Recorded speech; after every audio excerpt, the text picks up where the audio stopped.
Welcome to Jamaica Magazine, the program that keeps you informed on the issues shaping Jamaica's progress.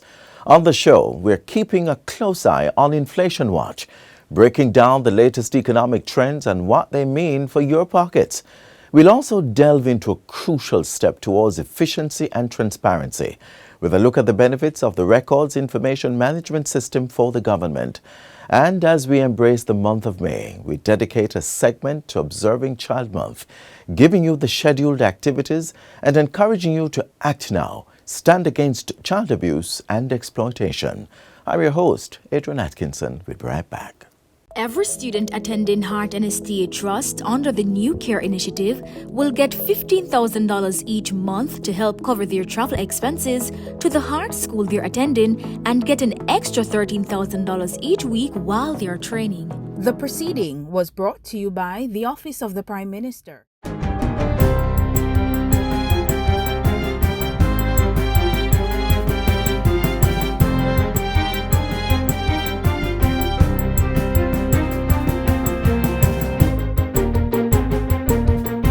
Good day, I'm Theodore Henry, and this is your JIS News for Thursday, May 1, 2025.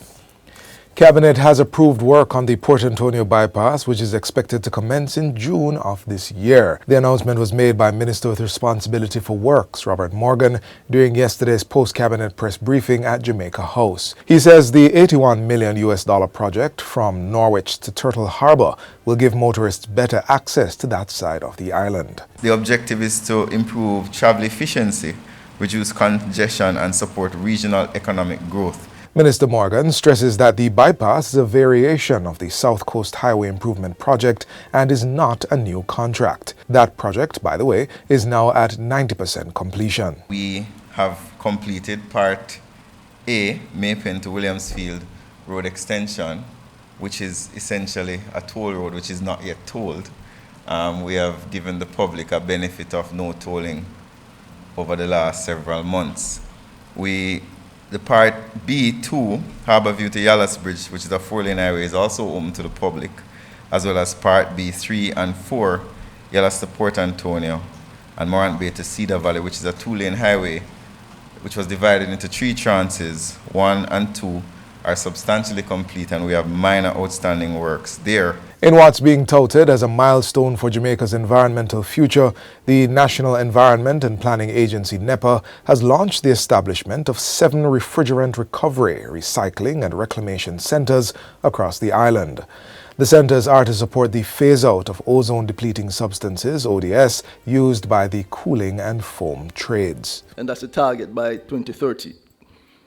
The successful phase-out of ODS will assist Jamaica in fulfilling its obligation and maintaining its compliance record with the Montreal Protocol on substances that deplete the ozone layer. During Wednesday's launch ceremony, NEPA signed an official agreement with the Heart NSTA Trust for the establishment of 4 of the centers. These will be at the Heart College of Construction Services, the National Tools and Engineering Institute, the Southwest TVET Institute, Newport Campus, and the Beechamville Vocational Training Center. Similar agreements were also signed with the Caribbean Maritime University, University of Technology Jamaica, UTEC, and CAC 2000 Limited. These centers form part of the Jamaica Hydrochlorofluorocarbon HCFC phase-out management plan, which is funded by the United Nations Development Programme UNDP and coordinated by NEPA's National Ozone Unit. The UNDP's resident representative, Kishan Kode, says with this development, Jamaica is providing an excellent blueprint for HCFC and HFC removal in conformity with global efforts to close the hole in the ozone layer. UNDP regards these centers as a landmark and an innovative response to the requirements under the protocol, and the kind that we're honored to support. Refrigerant recovered from cooling equipment will be reprocessed to meet purity standards for resale and reuse, decreasing reliance on new imports. Our reclamation efforts will encompass the following activities: new standards being developed for heating, ventilation, and air conditioning. The incorporation of these standards into all our air conditioning and refrigeration programs. the development of job certifications for industry professionals to provide training on how to handle equipment and gas. An oversight committee has been created to ensure the primary objectives of the centers are fulfilled. 223 farm workers have left the island to take up employment in various provinces in Canada under the Seasonal Agricultural Workers Program. Of the number, 200 are traveling to Ontario, 12 to New Brunswick, 3 to Quebec, and 8 to British Columbia. They will be engaged in harvesting apples, peaches, blueberries, cherries, raspberries, strawberries, as well as vegetables like cucumber and squash. The group, which left on Wednesday, joins a batch of 95 farm workers who departed the island on Tuesday for Toronto. Speaking at Wednesday's send-off, Minister of Labour and Social Security Colonel Charles Jr. said the continued success of the program underscored Canadian employers' high level of trust in the professionalism and productivity of Jamaican workers. He says the governments of Jamaica and Canada have been in dialogue to ensure that conditions are at a decent standard for the workers. We were able to tackle some of the issues in terms of the environment where the farm workers were living and working.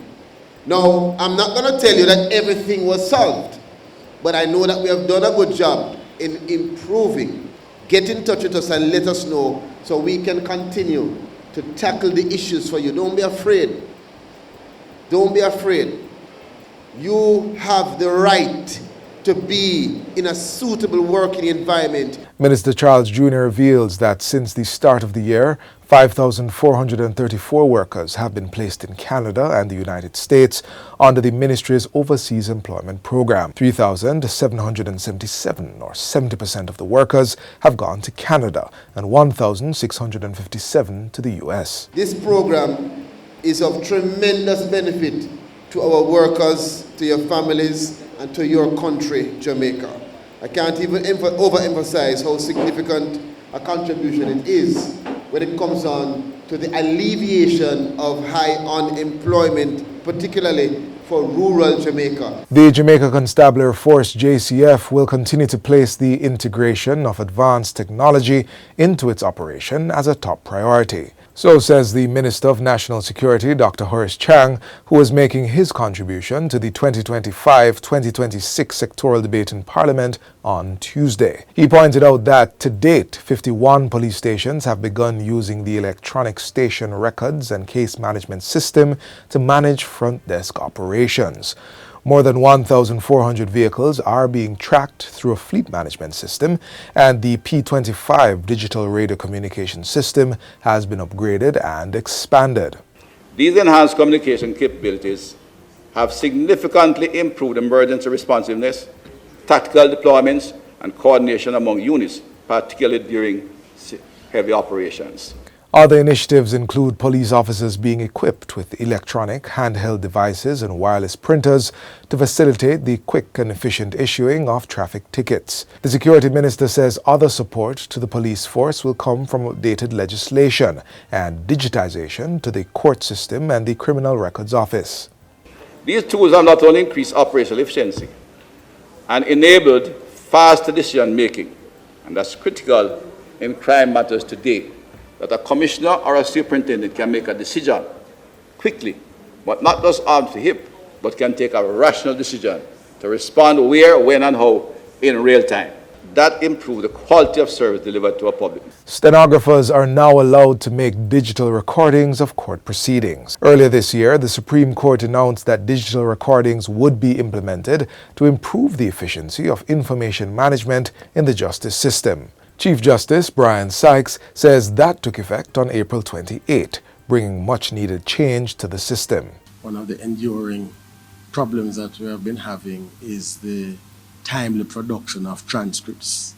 Justice has to be balanced and take account of both victims, defendants, and the broader society that has an interest in the outcome of criminal proceedings. And so digital recordings now will be assisting us in producing the record in a timely way so we have less complaints about delays. He adds that live streaming for some cases will be allowed to continue. We want to do that both in the trial courts and in the appellate courts. It's easier to do in the appellate courts, but we also want to extend that to the first instance courts as a part of public education generally, and actually letting people see what happens in a court, and also reinforcing the right of access to the courts. The Chief Justice was speaking at a recent ceremony at King's House where 2 members of the judiciary were sworn into higher office for the Easter term. And finally, the Scientific Research Council, SRC, is rolling out a series of free virtual workshops to help students prepare for the 2025 CSEC exams. The initiative began with a webinar and is to be followed by subject-specific tutorials throughout the month. Sessions will focus on mathematics, chemistry, biology, and physics, and include theory reviews, exam techniques, and past paper practice. Expert tutors, including SRC STEM ambassadors and university lecturers, will guide students in small breakout rooms. Registration details are available on SRC's social media platforms. The initiative forms part of the Council's wider efforts to promote science and technology among youth and encourage careers in STEM. And that's it for JIS News Today. I'm Theodore Henry. Thanks for watching.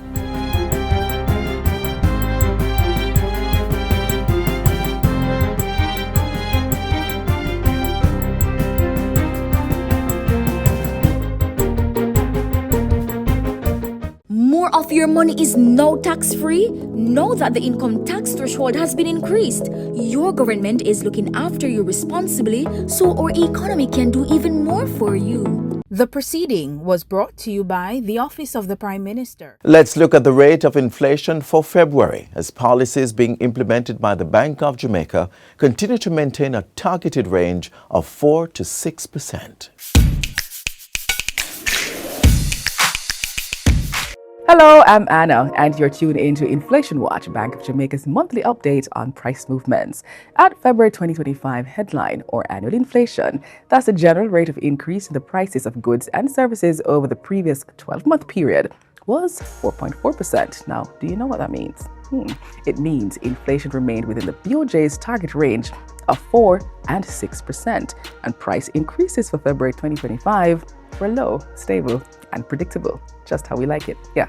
Inflation at February was lower than the 4.7% recorded at January 2025, and generally lower than the inflation for most of last year.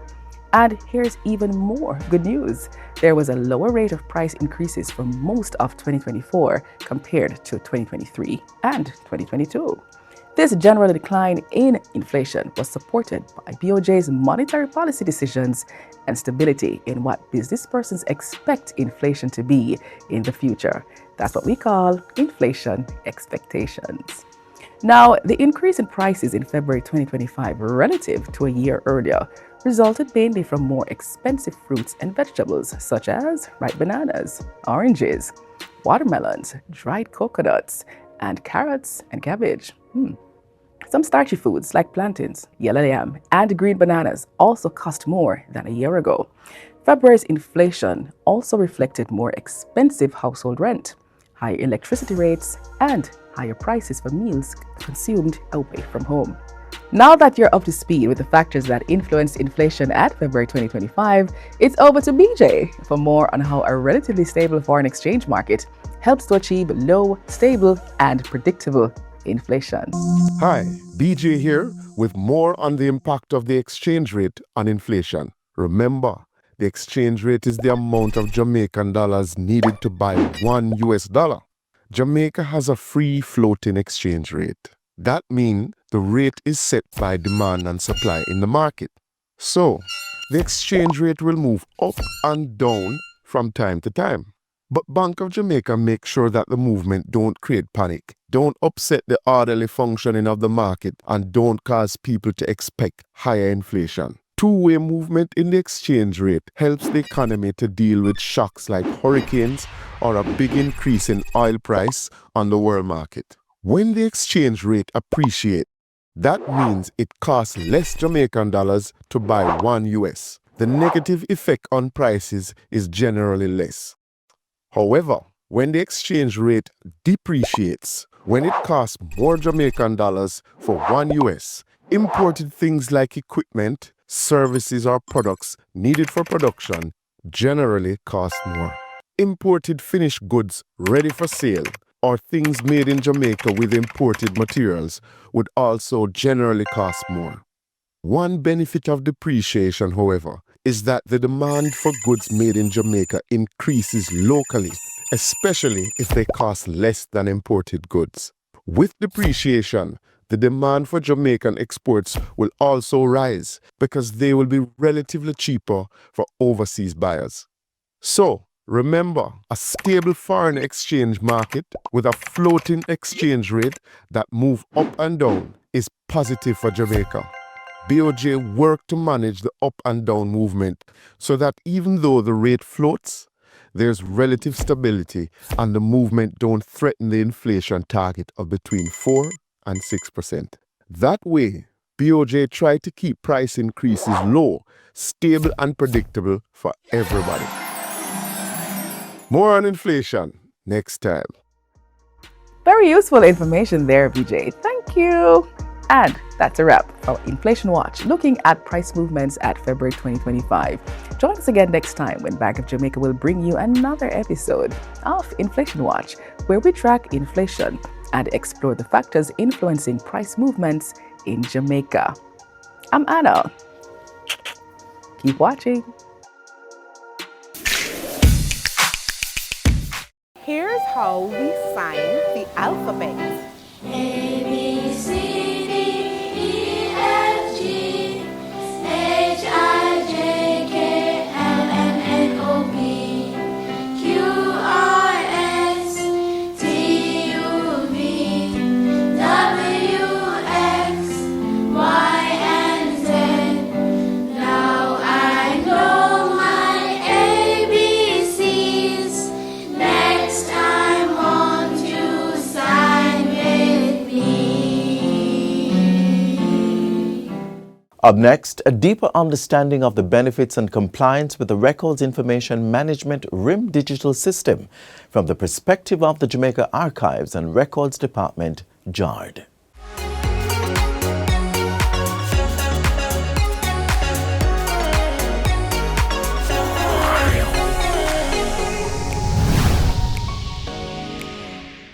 Welcome to Get the Facts, the program that provides you with information on government's policies and initiatives. I'm Theodore Henry.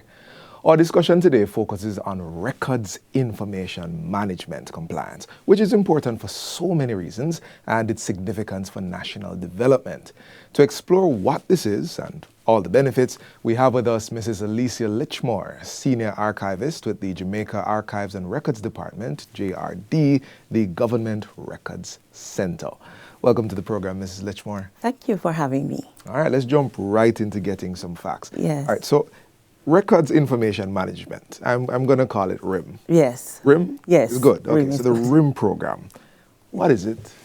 Okay, so let me take you a little bit back. So the RIM program was really born out of the 2018 Cabinet-approved Records and Information Management Policy and Procedures Manual. Okay. Now, the RIM program is really to assist ministries, departments, and agencies with the implementation of the 2018 RIM policy.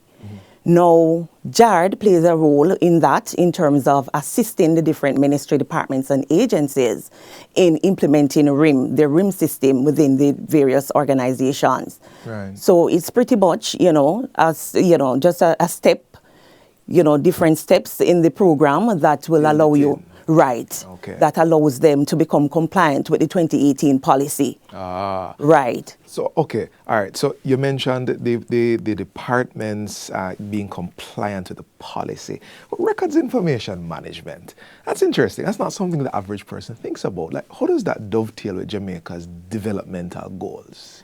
Well, the records and information management, especially the program, now it is so important to every individual and the entire Jamaica, as this now will allow for uniformity right across GOG. Because what we had, Theo, is different ministry departments and agencies having different practices. And so to have, standardization right across GOG, the program will assist each ministry and department agencies in, having a uniform system where, everyone is practicing the same things and we don't have, the different variations across government. Now, the RIM program and RIM itself, we support transparency, good governance, and effective public service. Transparency. Right, which is in alignment, with the Vision 2030.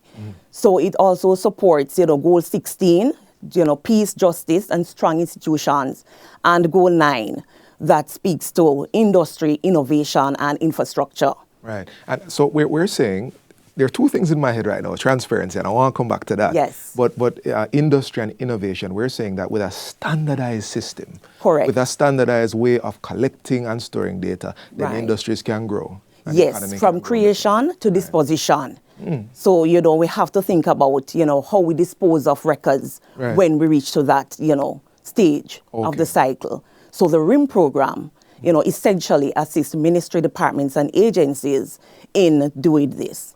Got it. Transparency. Talk to me a little bit about that. Why is that important? Well, it's important, and especially with the 2022 Access to Information Act. Right? That transparency where, you want to ensure that, the public have access to certain government institutions, that some of them, we're not privy to. All right. So for transparency, again, good information governance is important in order to have transparency, because if you don't have your records organized in a systematic way, then that will have some challenges for transparency. Right. And then, that has some bearing on how the public interacts with their government. Correct. Right. So you want the government to be open to interaction and people to be able to find information. Yes. Right, in a timely manner. That's important. Yes, very important. And I can also assume that there are some practical benefits. For example, if we're interacting with RGD and then the tax office, you're saying RIM, the idea behind the RIM Act is to standardize the data and the interactions between these agencies. Correct. Less trouble for me as the person. Less trouble for you and less time waiting for the information that you require. Right. So various programs and sub-programs we've heard have been designed to support the goals of RIM. Can you tell us a little bit about these programs? Well, just a little bit in terms of the administration of the Access to Information Act. Right, which, again, speaks to transparency and access to government records. Right, it supports RIM, and RIM supports that initiative. Also, there are some programs by eGov Jamaica, which is looking at digital transformation of the different ministry departments and agencies, right? And it also supports having, the different cloud computing and storage for different ministry departments and agencies. So, we get some support, and we're in dialogue with eGov Jamaica in terms of having, a whole a standard system for GOG in terms of having electronic records management in terms of, one system that all of GOG uses. But we're not quite, there yet. But, those are plans in this pipeline, to collaborate with eGov to have a system in place for all of government.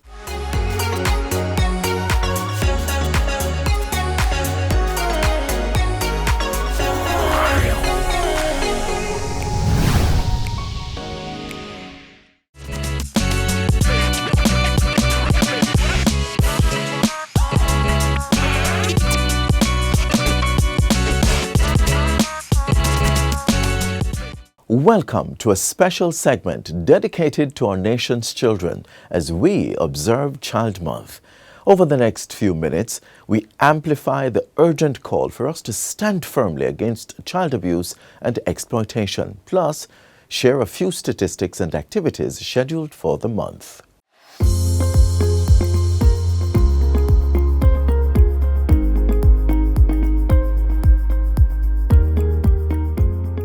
For 2025, NCMC is expected to develop a theme.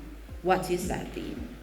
After a situational assessment of Jamaican landscape, we have selected the theme, Act Now, Stand Against Child Abuse and Exploitation, for the Child Month of 2025. This theme addressing a pressing and heartbreaking reality that violence and abuse against children remain a critical public health and human rights issue in Jamaica. The Child Protection and Family Services Agency reported that 43,312 cases of child abuse between January 2019 and December 2020, averaging 60 reports per day. On a global scale, the CDC estimates that 1 billion children experience violence each year. Based on the recent statistics from the crimes committed against children for the years 2020 to 2024, 168 children between the ages of 0 to 17 were murdered. 1,439 were victims of rape. 2,576 sexual offenses. 351 shootings. Make sure the people them safe everywhere. Act now, don't wait till tomorrow. Make this smile and life tomorrow. Stand strong, don't sit up and hide. Child abuse in our lifestyle. If Jamaica is to achieve the goals of Vision 2030, to become the place of choice to live, work, raise families, and do business, we must do more to protect our children. What are we planning to do about this? The National Child Month Committee is taking a firm stance. We are calling on every Jamaican to join us. Some say, it's not my place to ask or tell if I notice abuse. We say, we won't go quietly in the night. Rather, we will rage against the dying light. Silence is a heavy chain that binds a child and cripples their prospects. How can we hide behind the mask? Each time we hush or shift our gaze, we leave a child lost. No more hush, hush, no more shame. Every little voice to call out name. No more hush, hush, no more shame. Every little voice to call out name. The NCMC is pleading with you to act with us. We have a schedule of activities. The first one is our media launch, and we're talking about it. Event 2, our church service on Saturday, May the 3rd, 2025 at the Northern Caribbean University in Mandeville. Event 3, our National Children's Day for Friday, May the 16th. And what color do you wear? Sunshine yellow, sunshine yellow. Event 4, our National Day of Prayer, Wednesday, May 28th. This is to foster a sense of unity and solidarity. Event 5, our Care Package Distribution Day, May 30th, to provide at least 500 primary-age children with food supplies. We partner with private and public entities to source food supplies for the children in need. We have a calendar, our May calendar, to provide tips to adults to help them to get in the know. What can I do from where I stand, and how can I help? We encourage you that if you are not able to participate in our activities, create your own. Be that guy, a child's keeper. Act from where you stand. Let us, as our mandate implores us to do, use the month of May nationally, recognize as Child Month to educate the public about the needs of children and to inspire action at every level to support them. Jamaica rise! Protect we youth! Speak the truth! Defend the road! Act now against child abuse! Act now against exploitation! Don't destroy the future of our nation! Don't destroy the future of our nation! Act now!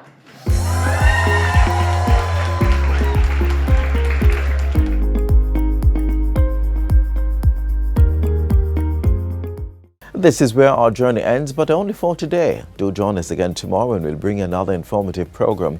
In the meantime, stay connected via our website, jis.gov.jm. And while you're online, send your feedback to Jamaica Magazine at jis.gov.jm or via X at JIS News. You may also find us on all the major social media platforms and through our mobile app that's Android and iOS compatible. On behalf of the entire production team, I'm Adrian Atkinson. Do take care. This has been a production of the Jamaica Information Service, the voice of Jamaica.